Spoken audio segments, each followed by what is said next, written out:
आज सका क्या पताका धरची संध्या बेलू ता पताका धरले दिन सका आउची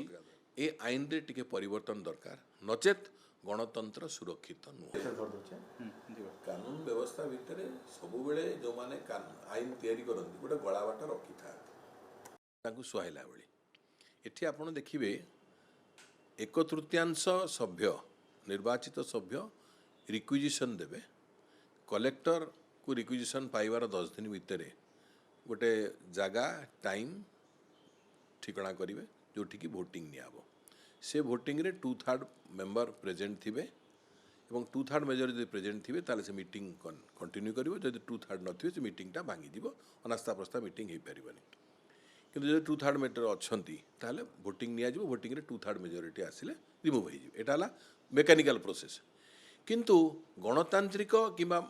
चिंताधारार विषय जोटा कह जाए आपंकर गणतांत्रिक पद्धति गोटे लोक सर्वसम्मति निर्वाचित होता जन व्यक्ति को 13 जन कि 14 जन लोक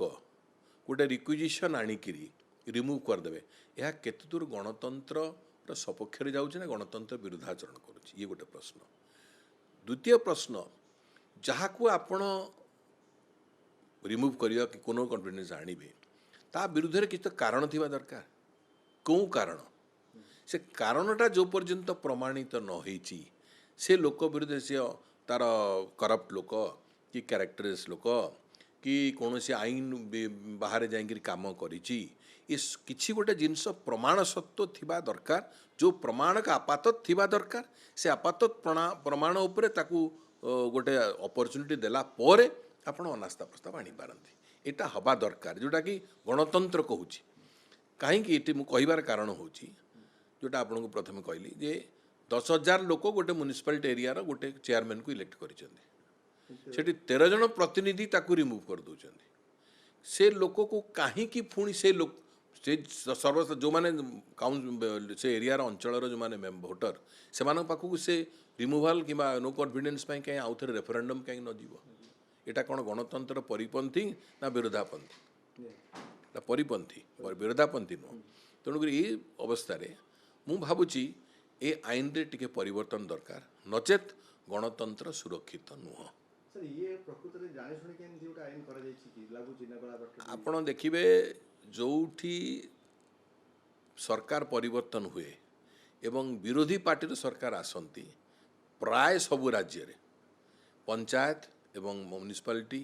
एवं अन्यान्य जो माने लोकल सेल्फ गवर्नमेंट टाइप रो जो माने अथॉरिटी अच्छी सेठी तार इफेक्टटा पड़े सब बेले नुआ सरकार आसीबो नुआ पार्टी रो नुआ सरकार आसीबो खाली नुआ पार्टी नु जो पार्टी सरकार नुह आउ गोटे पार्टी नुआ सरकार आसीबो सेठी सब बेले क्षमतार दुर्व्यवहार करा जाए एवं ये दुर्व्यवहार रे जो लोक बीजेपी रो छिड़ा आइतबो से बीजेडी वाला को पाक पड़े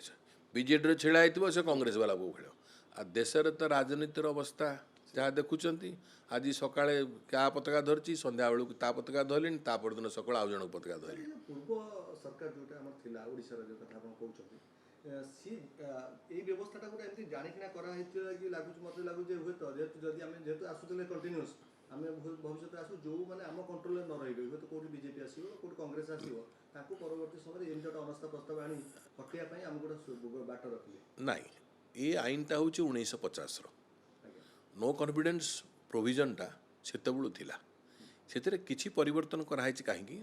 सेतेबेले आपणकर प्रतिनिधि माने निर्वाचन करथले चेयरमैन वाइस चेयरमैन को नुआ जो आईनटा पुणी अमेंडमेंट है से आसला डायरेक्ट इलेक्शन माने लोक माने से अंचल लोक माने चेयरमैन वाइस चेयरमैन को डायरेक्टली इलेक्ट करेंगे apart from the ward members यहीटा केवल परिवर्तन होती किंतु नो कॉन्फिडेंस मोशन प्रोविजनटा 1950 मसीह जो आईन था से अच्छे यहाँ नुआ ए सरकार आनी ना सर आउ गोटे कथा जदि जमी जो 3टा केस आसला फास्ट फुलबाणी भवानीपाटना एवं आसला जूनागढ़ जदि अनास्था प्रस्ताव आनी जन को हटे दिगला चेयरमैन ताल सर पुणी परवर्ती समय कौन इलेक्शन हम ना जी वाइस चेयरमैन तो सी बस for the present in absence of the chairman vice chairman will be functioning as chairman जो पर्यंत से काउंसिलर माने एकाठी होइकरी आउ जन को निर्वाचित मेंबर भितर जन को निर्वाचित न